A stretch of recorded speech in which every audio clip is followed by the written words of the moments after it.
કોકણગઢ પધારો રે રામા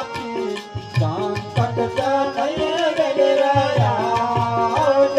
રે હે માતા મીણ દેવ જોવે તમારી વાતો રે રામા સ્મરણ કરી